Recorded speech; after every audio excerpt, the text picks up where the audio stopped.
Thanks for joining us this week as I bring Jill Lebofsky to the conversation. If you are a woman beyond 40 and looking how to keep your mojo in midlife, Jill is the woman who has the answers for you. She's taken her career of a myriad of experience from healthy eating, healthy movement, and now essential oil solutions to lift our emotions and enhance our well-being. And she's got all of this available through her two books, her thriving Facebook community, Midlife Mojo. And we're going to hash it all out in today's conversation. We're so glad you've joined us. Enjoy. Hey there, friends.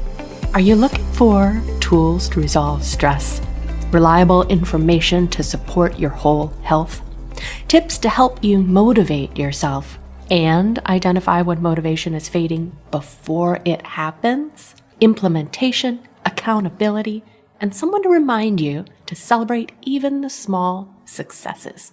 We live in a world of information and health gurus, biohackers, and overachievers. But just because we have the access to countless one thing you need to know right now tips doesn't make it easier to size them up and understands which ones will work for you.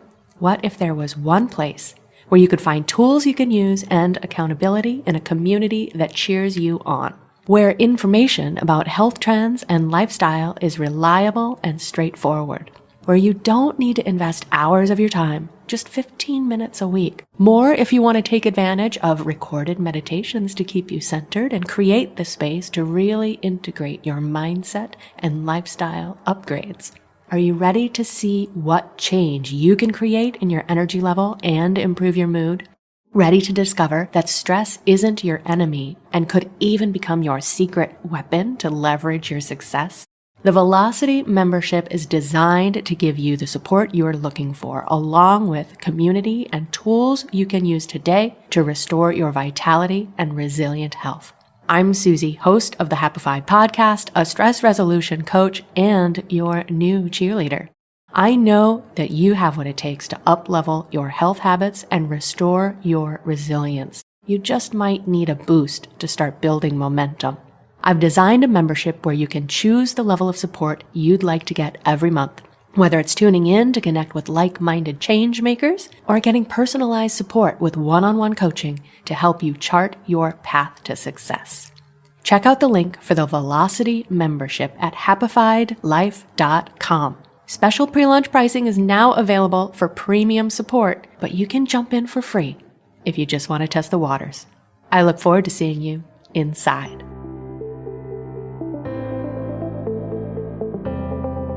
Living in a stressful world doesn't mean you have to give up on happiness.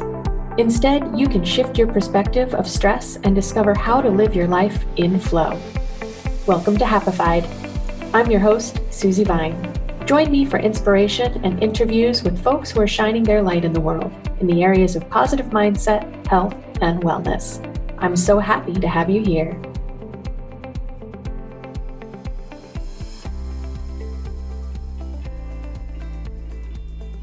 Welcome back. I'm so happy to have you with me this week as we bring the conversation to issues that matter to women of a certain age.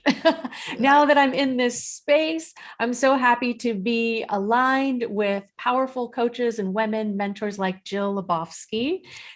Her focused mission in life is to be the champion for midlife women, helping them to look and feel their best during their midlife years.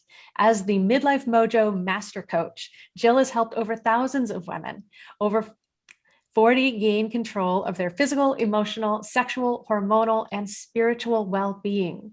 Her clients and community have seen the results of happier marriages, increased self-confidence, stronger, fitter bodies, and more purpose-filled lives. She's the Amazon best-selling author of 2 books, No Sweat, It's Just Menopause, Eating, Exercise, and Essential Oils for a Healthy Change, and Melt the Midlife Middle, a beginner's guide for women to the intermittent fasting and essential oils lifestyle. There's so many different things we could talk about through the course of today. I'm so excited, Jill, to have you with me. Thanks for making time. Thank you. It's always so interesting when somebody's reading, all about you. You're like, oh yeah, I do all of that great stuff. And I know your whole thing is about, I'm so happy to be here and on the specific podcast. And it was just even listening to you read that. It's amazing when you get to, be, hear yourself back, how it makes you feel good and it fills you up as well. So thank you for that. Well, welcome. I appreciate that very much. Absolutely. And that's something that I'm recognizing too is we don't give ourselves time, space, or permission to Mhm. pause and recognize everything that we have under our belt, do we? We definitely don't. I think we just plow through life and, we're more apt to see the things that we didn't do than the things that we do. So when somebody sits there and just lists it for you, you're like, oh, yes, look what I did, look what I do. So, excellent. So I appreciate all of that. It's just makes me fill my cup a little today just to hear it back. So thank you. Excellent. Beautiful. Well, and it's a little bit turnabout's fair play, right? Because you have this incredible community through your Facebook group where anybody can come in and start to reap the reward of some of your experience and insights. And you have the programs that you offer as well to offer support. So, how did you get to this space with all of these tools in your toolkit and bringing all of this to the table to help us out? Yeah. Well, I won't bore you with all of the long details. We'll give you the short version, but I always joke that like I'm a Jill of all trades. And so I believe that, I've done a lot of things in my world and I will kind of quickly go through that. But what I found is that when you have a lot of things, they all build on each other, right? And so you learn something from each thing. So I started out kind of as a Weight Watchers instructor, and then that kind of, got me interested sort of in just for the first time being in front of a crowd of people and like speaking and teaching and them listening and having results and transformations. I was like, oh, I'm hooked, like this is for me. And it's not for everybody to get up in front of a room, but I knew that was how I was going to make a difference. And so from there, it's just evolved. I became a Pilates instructor. I had my own Pilates studio. I became a certified health coach, as well as specifically, I got a specialty certification to work with women over 40. I've been working teaching hundreds and hundreds of essential oils classes since like 2014. So as I said, everything I've done just kind of wherever my passion is or whatever is exciting me in that moment or wherever need I feel I need to serve for my clients that I'm not at that moment. That's what kind of leads my path to where I am. And it's kept me happy all the time because I'm always doing what I love, even though it always looks different maybe every couple of years. So. Well, I think that we do have that in common. I've done a lot of different things, and I like to think it's kind of led me in a concentric circle to be where I should be right now, but also to be able to draw from so many different experiences. And that's why I love that analogy of having these different tools in your toolkit, so you've Yeah. always got what you need or what someone else might be looking for at that point in time. Yeah, and like what you said about the tools in your toolbox. So, like you collect ones from different things, right? So there, right now, I've got, like you said, I've got programs, I've got my books, but a lot of that, some of it was taken from the things that I learned through my Weight Watchers years, some from my Pilates experience, some, and it all kind of builds. And, right now I'm teaching about intermittent fasting specifically, yet I've incorporated my essential oils into it. So, I think that I love that image you meant of the circle. You're right. I always kept thinking I was going like this, like this was where I started out. But I like that concept of circle because you're right. We always go back and we draw back and we pull from what we know to bring us into the present. So yeah, I love that. Yeah. And I think too, I mean, just thinking about the different ways in which your varied experience, from the way that the food that we eat supports us to the way that we move our bodies, and then the way that we need to find more energy as all of this shifts. I mean, things change, They after do. 40. Like it or not. And I do think that at this point in time, I have better habits, and I'm leading a more active and healthier lifestyle now than I did when I was younger. So I feel like I'm ahead of the curve. And there's different things that pop up. So what are some of the things that you see that the women who connect with you are trying to sort out or resolve? I think what I'm noticing, the big one, and it has nothing to do with food or eating or all that. It's really like community. I think there's a lot of us out there who are a little lonely, feeling a little, maybe, like the word I hear a lot is invisible. We've got kids who have left, gone off to school. Maybe, our lives are a little bit different. And so, maybe we've retired or whatever. It's just the daily life doesn't look or feel the same. And so it's, necessary. I find that people who stick with me, they find that community that they like. um, you know we're all one, and we're just like, it's like a friendly, like that friendly face. But what they're specifically looking from me beyond, like, a place to land and be supported and loved on, is really they're looking for me. My big thing is right now is dealing with women's issues over 40. So it is the things like the hot flashes, it is the things like specifically their libido is a big one for women who come to me. And then of course weight, that's always, and when I say weight, it's physical and emotional weight. The big thing, even I always tell people, if I never had to teach another woman how to lose weight again, my job would be done, because I know that I would have shifted them up here, right? If the world shifts up here, all this falls off easily, or you're comfortable with whatever you're wearing, whatever this body looks like. So, although my programs, these women come to me for weight loss, right? I want to learn how to lose weight. I need to do this. I need to learn intermittent fasting. I need these healthy habits. And I teach them those things. But all of that is interwoven, and at the very base and foundation is these emotional and these mental changes, which I bring in with it. It's my oils or self-care, practices, a lot of the things that you teach, as well. All that kind of stuff, I think, really is what women come for specific things, but they need other things than what they're asking me for. And a lot of times I don't think you know what you need, right? I can just see the extra weight on my body, so that's what I need. But I didn't realize that I needed what got me to having that extra weight, or what's holding me back from losing that weight, right? That's what you need. And so I really do try, in my approach to women is, very holistic and just very whole bodied. And wherever the areas that aren't my expertise, I bring in people like yourself, or people where I find these resources that can, bring to my tribe what they need, so they can, my business is Midlife Mojo, right? And so that's all areas of your life. And some, personal style, I always joke around, that ain't my thing, So there are some women who are looking for that piece of it for their confidence. So we'll bring that in. So things like that. Yeah. Yeah. And there's a lot that I really appreciate about what you're saying right there. But when you talk about, what we see, that point of pain that finally drives us to take action to shift something, versus what's really going on.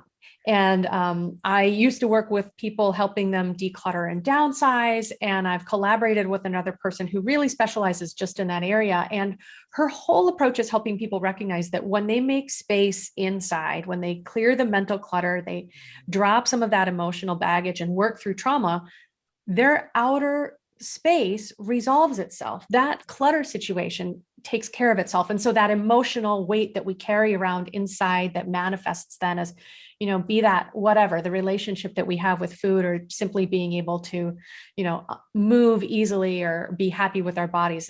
It's fascinating how those things are related. So absolutely, the brain, the body, all of it, the spirit, all, it just is amazing how we really are, whole beings. And when we just look at ourselves as, my arm, is flabby, or you're looking at parts of you, but that isn't. And I love the title of your podcast. I just, because that is the truth, at joy is what we're all looking for. And joy is what is drives, I believe joy drives everything that we do. Finding happiness, it drives everything that we do. And however you get there, and whatever it looks like, and whoever helps you there, and is different. But that's, I think, for humans, that's the core, of all of us. We want to be happy. Yeah. yes. And one of the things that I recently read or reread from one of my mentors, Sean Acor, that stands out is happiness is a work ethic. And so I think we don't tend to give ourselves permission to pursue happiness or joy. It seems like other things are more important. I have to be working on doing well in my work, or, making my family healthy and happy. And And yeah, permission to make that a priority in whatever way that we feel nourished and restored. So I'm glad you're doing what you do, and we've got great Yeah. collaborators to work with. Yeah, absolutely. Well, and it's so I just had this past month I turned 51, and I don't know, I was having my little crises of the month, and I've tuned out, but it was this whole thing of what's really making me happy, like in my life, in my business. I wasn't feeling it at all. I'm the mojo girl, and where's my mojo? Like, how can I show up and be who I want to be when I'm not living like completely the way that I want to be, or there's little things. And so I think it is giving, but right, it's, do I continue this face? Do I continue telling everybody that I've got my mojo and life is great? Or do I step back and get my mojo and find it so that I can show up? And that's what I've really done this past month. This is like one of the first like outings of Jill for the most part in about 3-4 weeks. I literally told my husband, I said, we had just gotten back from about 4 or 5 days and, away. But even that was filled with a lot of drama and stuff that I came back to. And I just said, I need to physically go somewhere where nobody, and pick up and go. Like I had, and we did. And for a week, we went to a lake by the woods, and, my daughter remote schooled. I just read my book by the lake every day and did the dogs. And it's amazing when you give I never give myself time. I never do that. Right. And so as women, especially women of a certain age, most of us we're too busy with kids and making everybody else happy. And to sit and do just you is hard. And I said to Jose, I was glad I had a week, because it took me about 3 days to not feel that need to open up my computer every single morning and see what was going on and respond. And so, yeah, anyways, I didn't mean to go off on that, but I feel like I just want people to know that, even the happiest of people aren't, need to rejuvenate themselves, need to, spark some of their mojo back into them at times. We need that self-care, and we need to take that. And that word permission is so important for women over 40, because we don't do it enough. Exactly. And no, I think that's exactly the line that the conversation needs to go down next, because I've been feeling that. I've been seeing that in other people. And in the conversations that I've been having about stress, we've been driving through this last year. We're getting to that point at which we've been working in response mode and we're running on fumes. And I see so many people reaching that point right now where the gig is up. We just need to take time to give ourselves some space and to look for what restores us. Yeah. And, self-care, now that it's become a big marketing term, people are starting to think it's not as relevant or it doesn't serve them. But self-care is whatever nourishes and restores you. So giving yourself that opportunity to take a fresh look, see what else you can add to that to bring into this is so, so important, because we really do need to nourish ourselves right now. We're really depleted, I feel, at this point. Yeah, without a doubt. And then you add to it, in the midlife woman, right? So, and again, bringing it back to my own experience, but I think it's the experience of so many, right? I've got a 16-year-old at home. She's stressed about getting into college. I've got my college son on his way home as we speak.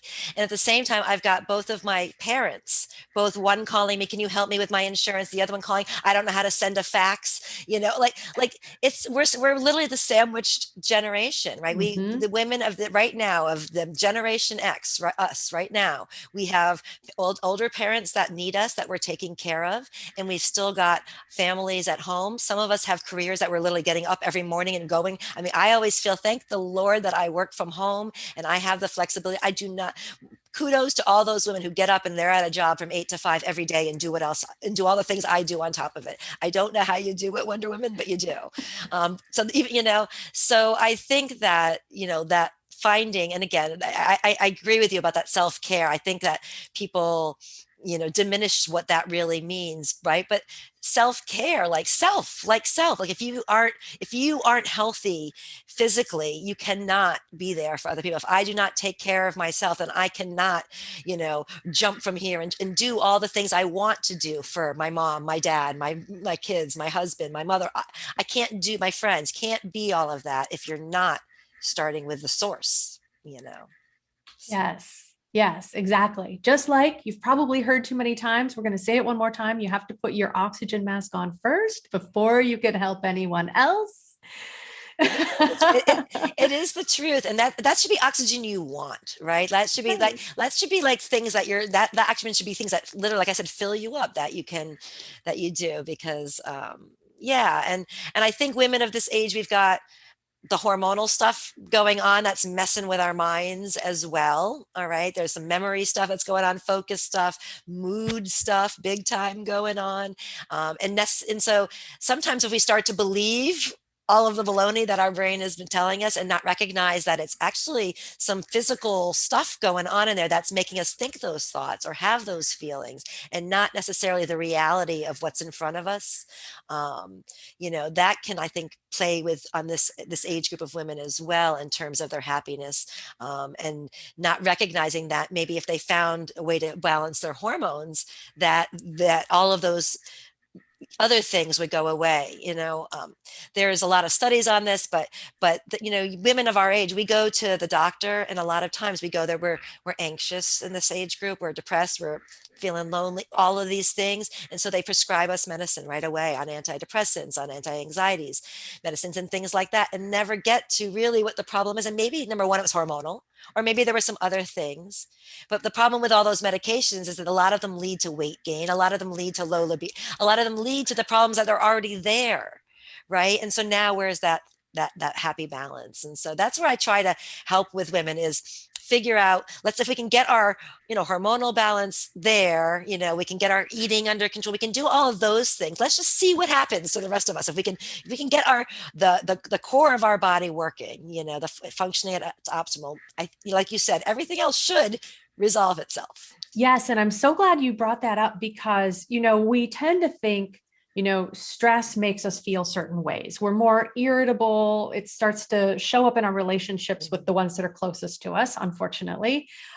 We feel more depressed, more anxious, especially now that things are shifting and people are going back to work. I'm hearing about anxiety really starting to spike again in and of itself. And so I'm glad that you're pointing out that a lot of these can arise not only from stress, but also from things that we can be addressing when we support our bodies. Because this hormonal change that we go through as we hit into our 40s and keep on trucking through, so it isn't just us. It isn't just a head issue. There are other ways. So you mentioned, having, I think, some of the brain fog and anxiety, and then the libido issues too. Do you see other things, or is that kind of the core complaints that you're hearing from women as we start to... Those are the big ones. I mean, obviously there's the hot flashes and the night sweats, those kind of things. But I think that when I did a poll at one point in my group, because I was, thinking about what book I wanted to write, I was writing, and so forth, and like, what are the issues that you have going on? And overwhelmingly, weight was like everything. It's women, I guess, I don't know, but everything with women, it's sad to me, but it was amazing. Everything else in my life would get better if my weight, everything in your life, wow, that's a lot of stock in the weight you've put there, right? And what if that doesn't ever change? Does that mean that none of this can ever get happy? So yeah, but I would say that those, are the biggest things, are that just, I think a lot of women there are just feeling a little bit lost in their body and lost in their place in life, and then here's like the flip side of it, because I myself am happily married for many, many years and so forth, so I don't always think of this aspect of it. But the truth is that our age groups, there's something called gray divorce, and it's women over 50. It's like actually the highest climbing rate of divorce is the older population, not the younger population. So you've got a lot of women out there who are now not equipped, maybe, to they've relied on their husband, maybe financially, or to do all these, they've just got all these new things they're doing, relationships, all this other stuff, all of this other things are going on, their hormonal. So I think there's a lot of, so many things, I said, that different women bring to it, but I think at the core, it's just this feeling of, who am I, where am I going? And I truly believe that this is the time to, this is like the act 2, people call it, or whatever you want to call it, act 3, whatever you want to call it, but this is the time in our life that we finally do have to focus on us and figure out who we want to be when we grow up, right? And how we want the rest of our lives to be. People live to 100 these days. I mean, at 51, I always think of Jimmy Carter, and what is he like in his 90s? It was like he was president like less time. I don't know, but he's been like not president longer than he was like all those years. It's crazy to me. Like, it's amazing how you can have a whole other life. I mean, since he's been president, he's had another 50 years of life. Like, that's just crazy to me. So I love that for all of us. I think that if we can learn to take care of ourselves physically and emotionally, we can live these big, long, healthy, happy lives, clear minded, able bodied, and enjoying life.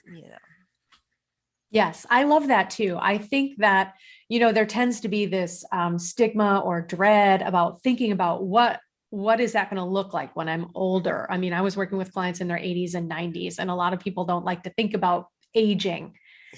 But if we're doing it right, we're all going to get there. So why not design the one, a lifestyle at that point that we're really going to love stepping into? Yeah. I've always said that there's two kinds of old people in this world, and so you get the choice to decide which one you want to be. I've worked with both. So as my early career prior to getting into the wellness side of things, I have my master's in speech language pathology. I worked as a speech therapist in nursing homes with people where there was strokes and falls and all these things. And I always say, looking back now, like they were in their 50s, they were in their 60s. These were not old people. I was in my 20s, so they seemed it. But looking back now, they weren't. And so you can be in your 50s and 60s and be in a nursing, right? And already be heading that direction in life, or, not being, or you can be the kind that so many of my clients are, like my client Lois, who I always say I want to be like Lois when I grow up, because Lois is 78 years old and she can hardly wait she got her vaccination so she can get out there traveling the world again. So you get to decide, but what you do now matters for what you do now, both, like you said, with your stress levels that are going to affect your health in a huge way. And they're also going to affect your physical body as well. So, yeah. Yes. And since I know that you love working with essential oils and we're talking about emotions, what are some ways or tips or favorites that you have to help promote emotional balance in using these? Because I love natural solutions like this. Yeah. Yeah, and that is what I'm all about, is the natural. So I always say there's a time and place for medicine, but always start with the natural way first. And so I always go to my oils, and that's probably been the reason way I use them, is for the emotional support, for the empowerment support. So when you inhale an oil, it literally goes directly from your nose directly to the back of your brain, which is your limbic system, your emotional center. And so within 30 seconds, you can affect an emotional change. So if you feel yourself kind of going down that mental rabbit hole, you can grab an essential oil. So oils, then there's been scientific studies on these as well, you can look up. But on citrus oils, my favorite is orange. I have it by my bed. I was actually just ordered some more because I couldn't find it. We went on vacation. I'm like, did I leave it somewhere? Because I can't find it. I was in panic because it literally, I just wake up and it smells like a barrel full of fresh oranges. But it's also known to have a calming effect, but also an uplifting, focused mood effect. And so citrus oils like lemon, like that does the same, lime, the same, like that. But also your floral oils are wonderful for uplifting your mood. A big favorite of mine, one I wear as a perfume a lot, is ylang ylang. Jasmine. Oh, I love those. Just, they smell so good. And you can wear, like right now I'm wearing, so an easy way you can just have it. This is like this is a diffuser bracelet. So really pretty, my little chakra beads there. But on this side is they're lava beads, which means they're a porous substance. And so any porous substance can be a diffuser. So I have necklaces that maybe have unfinished pottery, wood, things like that. And you can just take a drop of an oil and put it on there and then have it with you all day. And then when you feel the need. So right before I got on here, I always have to put on some of my, confidence, be brave, kind of, motive oils, so I can just smell. But, when you have it on your body like that all day with you, it can be a way to affect change, up there. Yep. There it is my diffuser. So there's all different kinds of cold air diffusers, and you can have that going. And I love to have it going throughout the day. And really from the second I wake up to the second I go to bed, and that just changes whatever oils are in there. So towards the nighttime, I may use oils more, like I have a stress away oil blend that's lime and lavender. Lavender is a wonderful oil for relaxing, for calming your mind at the end of the day. So that's just one way you can use them in the diffuser. You can inhale them in this way. You can wear them like perfume, put them on behind your ears, or if you know anything about reflexology, all the points of your feet as well as your ears actually correlate to parts of your body. So you can just put the oils on there. I also talk about ingesting your oil. So you have to make sure that they're oils that are safe for ingestion. And so when we're talking oils in general, everybody make sure you read your labels and do your due diligence in that way. But, the oils that I use, you can ingest. And so I love to use them even for that way for energy. A little drop of peppermint in my water gets me going, like, in terms of just even my intermittent fasting, that can help you with. So you have like an oil like peppermint, and I can put a drop in my water and it can cool my hot flashes. It can energize my mind and my body. And it can also keep my appetite at bay, while I'm fasting. One little oil can do all three of those. And then if I ate too much, it can also help my digestion, right? So this is what I love. There's one oil that does lots of things and lots of oils that do the same thing. And it's just my whole thing, whatever I'm teaching, whether it's eating, whether it's oils, whether it's exercise, the only thing that you can do, or the best thing I should say that you can do, is to listen to your body. Jill is not in your body. I don't know what's working best for you. I don't know what's going on for you. Only you know what's going on for you. And so by really gaining the skills to learn how to tune into your body, that's like the most precious gift you can give yourself, because it affects in so many different ways. When you are saying, oh, like something's going on, I know, like for myself, when I know when I'm starting to feel like my back bother me a little bit, well, I start to think, what's stressful going on in my life? Because I know exactly where I carry it, right? And I can then address the stress, right, as well as that. So with my oils in both ways. So yeah, I think oils are just a very inexpensive, quick, easy way to affect change, both physically and emotionally, for women for anybody, but specifically women of, 40 and over. And there are oils that specifically address the hormonal balance as well. So, yeah. Yeah, they're incredible. I mean, nature's pharmacy is really extraordinary. And getting intentional, like learning how to recognize what it is your body's looking for or how you can support your body. Because I do feel that we get so much input. The stress tends to be high. We're juggling a lot, because I definitely agree with you. We're in that sandwich generation spot right now as kids are getting out of the house, starting their lives, trying to stretch their wings, but still needing help. And parents are starting to need some more help and not really happy with that situation. So that's a difficult line to walk, right? So with amidst all of that, learning how to quiet, to find some space, to tune in, to meditate, whatever it takes, journaling, and recognize where we are, what we'd like more of, and then creating some intention about, okay, how can I call this in? How can I ease my digestion or cut the cravings after dinner so I'm not having a snack that's going to disrupt my sleep and have me up at 3 a.m. when the sugar falls off, right?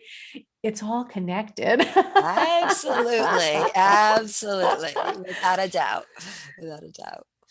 So I love that, because I do think it's really empowering to have these opportunities available. And I appreciate your saying too, like it does require some due diligence, working with someone who's really familiar with the oils, who's going to remind you to dilute them if you're going to use them on the skin, or pay attention to how you're ingesting them, because some people are just willy-nilly saying, do this, do that with oils. And they're very, very concentrated. I mean, inhaling them is literally very therapeutic all in of itself.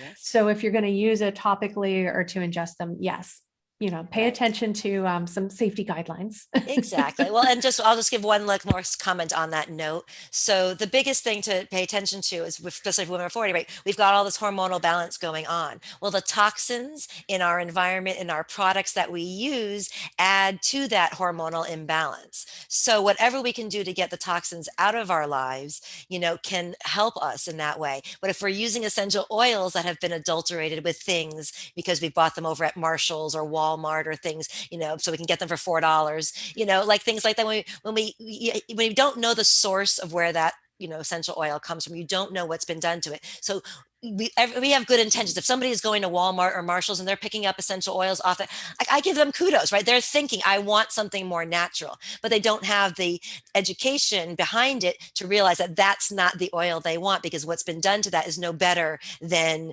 spraying on, or using, an air freshener, the Febreze or whatever, what I'm saying? It's no different than that. So knowing, the quality of your oils and doing the due diligence in that way, can help you, because if you're going to take the time and make the effort to try and do the right things, then make sure you're using the products that will back that as well. Yes, exactly. Because just by reading the labels, you typically can't have any idea about how that oil has been extracted.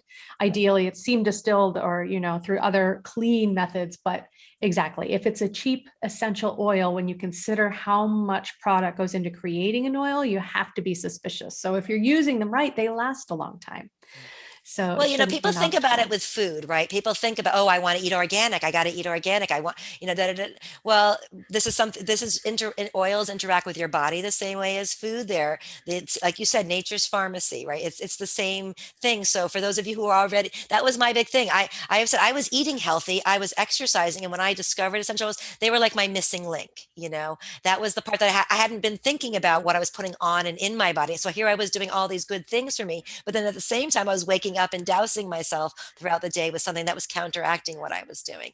So it's just finding, either doing it on your own or working with somebody who can help you. And I'm a big proponent of working with somebody, because, let's just, the faster I can make that curve go, that learning curve go, the better. I don't got time to always figure things out myself. And so if somebody's done the work and they can show me the way, and then also, support and hold my hand as we do it, because change isn't easy to make on our own. And so that's why I don't do a lot of one-on-one work. I do a lot of group work, because I feel like there's not one person for everybody, right? And there may be something that I say, like I'll do a group program and then I'll be like, oh, but I have prepared all these notes. And it's like something that somebody in the, that one of the other group members said that changed their life, that made I'm thinking, oh, I'm the expert, right? That could be ego, or that could be, right, we want to, learning from each other and being in that, I think, is just so important, because and finding your group of people where you can be yourself, share, and get what you want from them, yeah, I think is important. Absolutely. I agree with you on your point of community 110%, because I think that we tend to feel more isolated, and then our view of how people are doing in their own lives is filtered by what they're posting on social media. We're not really getting that authentic look. So in these spaces where we can show up and be honest and drop the facade and ask for the help that we need, or offer support right from our own experience and say, I know where you've been and this is how I was able to move through it. There's so much power. I really think it's exponential when you find a community that resonates. So that's what I love about your group. And I think when the communities in general, I think when you offer, like when somebody offers advice and somebody else says thank you, or it fills you up too. Like you've now done, you feel value, right? So you're going throughout your day, maybe not feeling valued. And then all of a sudden, like you made a suggestion and someone said, oh, thank you so much. I went out and I bought it. And they're like, ooh, makes you feel important. Like we all want to be recognized. We all want to be heard. We all want to, feel like we're being helpful and supportive and all that. And so I think that that's what the group community for myself, if I say I gain as much from my ladies as I give, for sure. So Yes, I love it. I love these opportunities. And I do want to ask too, before we run out of time, because I know a lot of people are hearing about intermittent fasting, but not really understanding what that means. Why does it work? When is it good for me? So if you could give us maybe a couple of your highlights or favorites, like that's a whole other course. I'm sure it is. I'm sure it is. So sorry to tear the lid off. Yeah, no, that's good. So I will just give my take on intermittent fasting. So there are lots of different types of intermittent fasting, ways people do it. There's all different methods. But specifically, I'll just boil it down to my husband says, it's eating and not eating. That's it. Parts of the day you eat and parts of the day you don't. He says, what the heck did you write 140 pages on? Okay, there's obviously a lot more to it, but at the core, that's really what intermittent fasting is. You're fasting parts of the day, right? And parts of the day you're not. And so for myself, what that looks like is I teach what's called the 16-8 method. So typically for 16 hours, sometimes, we'll talk about that in a second, but that can look a little bit different, but typically 16 hours of the day, you're refraining from eating, and 8 hours of the day, you can choose what you want, how much you want. You have the freedom to do whatever you want within that 8 hours of time. And I personally subscribe to this because I feel like it's the most natural way. We talk about listening to our body, tuning in. Most of us aren't all that hungry in the morning. I know myself, I wasn't really all that hungry in the morning when I woke up, but I was taught that I had to eat something in the morning. So I taught all my clients we had to have smoothies when we first woke up, and I choke my 5 sips of my smoothie down, and most of it would sit in my car for the rest of the day. And so what I learned about intermittent fasting was, what happens is with our bodies when we this was like my aha moment, right? I've been teaching that eat 6 meals a day or eat little bits all day long to keep up your metabolism. And my aha moment with intermittent fasting was this. So every single time that you eat something, your blood sugar rises and the hormone insulin is released. Okay. And so and that's purpose is to try to get back into the balance. So every single time you do that. Well, insulin, and I never knew this, I guess maybe I had and just glided over. I don't know. But when I really started to realize this, is a fat storing hormone. So every single time you eat, you are releasing a fat storing hormone. That's what it's telling the body to do, is to store the fat. And the body is smart, but the one thing it can't do is it cannot store and release fat at the same time. So if you never give your body the time to get into this fasted state where it's burned off all of what you've eaten, the carbs or whatever you've eaten, and right, that's when we start to feel a little bit hungry, right? That's when we open up the refrigerator and we feed ourselves. But if we just gave ourselves an extra 3-4 hours to let our bodies do its thing and get into this mode, then a different hormone would be released called glucagon, which is a fat releasing hormone, and then the body can do what it's meant to do. And so my whole thing with intermittent fasting is just basically trying to give my body its time to do what it's meant to do. That's ultimately for me what intermittent fasting is, to give my body the 16 hours. Now, when we're talking people starting, especially women over 40, we've talked a lot about hormonal issues, things that are already going on. Food, right, interferes with our body, right, and our hormones and all these things, like you keep saying, are interconnected. So if you are already having exacerbated night sweats or libido issues, you got to kind of keep track of that and what's going on when you're doing these change of your system to make sure that it's not getting worse, right, and that you number one, and that it's helping, not hurting. But also, so I feel like women over 40 should start slower. So 16 is the goal, but starting at that 12 to 14 hour mark, and over a period of time, a couple of weeks, building up to that 16. And that way you can really monitor what's going on for your body. So that way, and then once you hit the 16, most of us, once we've been doing it for a while, end up fasting longer than that. And I want to just say that on the flip side, there are lots of, I do not subscribe to this way, but there are plenty of fasting people who fast 24 hours or more.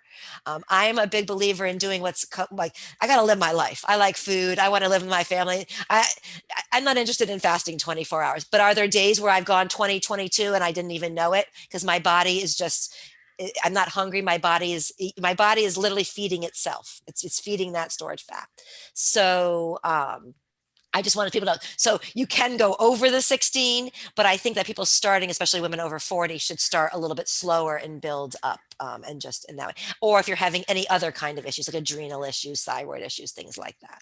That's a fantastic overview in a nutshell. I know I All gave right. you a tall Thanks. request on that one. So, and I think that's really great food for thought. Like, let that kind of germinate and pique your interest in. And as you mentioned, you wrote a book so people can learn a little bit more in your book, and certainly plug into the conversation in your Facebook group to start tuning into this and paying attention, because I love that you just highlight the point that if our body is always processing food because we're eating little bits throughout the day, it never has the opportunity to clear and even detoxify the way that it needs to. It's always storing and sorting. It's never really clearing. So I think that's a huge opportunity to provide. And then just as one little addition on top of that, when you fast, there are all these anti-aging benefits that happen. I'm not going to go into all that right now. You can read about it or talk about it any further, but there are a lot of these that people say, well, I've been at my goal weight for almost 3 years. And why are you still fasting every single day, or most days? And it's because of the anti-aging, but there's so many, the anti-aging, there's also the emotional benefits. There's been studies that show that intermittent fasting helps with anxiety and depression. I mean, so there are so many things that it does beyond just burn the fat, right? that to me is the bonus. It's all the other great things of why I teach it as a lifestyle and not as a diet, because this is people think that I believe that people should just be doing for the rest of their lives is eating in this 16-8, this basic 16-8 most days. Awesome. And you are making available to our audience the 25 most frequently asked questions about intermittent fasting for women over 40, an ebook that will help people get some of these initial questions answered so they can discover if they want to learn more. And I just took those books literally, so that in the back of my Melt the Midlife Middle book, how I organized my index was by the 100 most frequently asked questions. And so I just took 25 of those questions and I put that into the ebook. And they were the ones that just always come up for in the beginning, what can I eat? All that kind of stuff. Can I have my alcohol? What if I take supplements? All that kind of stuff. So it definitely, I hope that you all take advantage and go ahead and download that for sure. Thank you for letting me share that. Absolutely. A terrific tool. I'm going to have to take a look at that myself, because I know my husband asks me questions and I say, I don't know, but it seems to be helpful. Yes, it is. It definitely is. Absolutely. Is there anything else that you wanted to share with our listeners or viewers before we go today? I just want to say that midlife, really, these are the years that should be full of adventure, full of passion, full of rediscovering who we are and what we want to be. And so I think it's so important just for everybody to take the time, like we've been saying over and over again, to get your body in shape, your mind in shape, so that you can go out there. We have such amazing gifts, such wisdom, such experiences to share. And you just want to show up in the world looking and feeling your best, and finding your midlife mojo. And I just wish that for everybody, that you can just go out there and just live your best life. Absolutely. I think coming back to it, we all get to give ourselves permission to pursue what brings us joy and start spending less of our energy and attention on the things that are holding us back. So Absolutely. I love the community that you're building and the conversation that you're bringing to this. Thanks for the work that you do. So I'm so glad that we're connected. Absolutely. Yes. And that's my midlife. I don't think I mentioned that, but it is my Midlife Mojo Facebook community for any of you who do want to join. So yes, absolutely. So thank you very much. I appreciate you having me. Absolutely. Have a wonderful day. Bye-bye. Thank you for tuning in today. Check out the show notes for any links we mentioned. To learn more about living life with less stress and more flow, visit happifiedlife.com. And if you found value in today's episode, make sure you subscribe to catch the next one and leave a review to help fellow pod surfers find Happified. Until next time, keep on shining.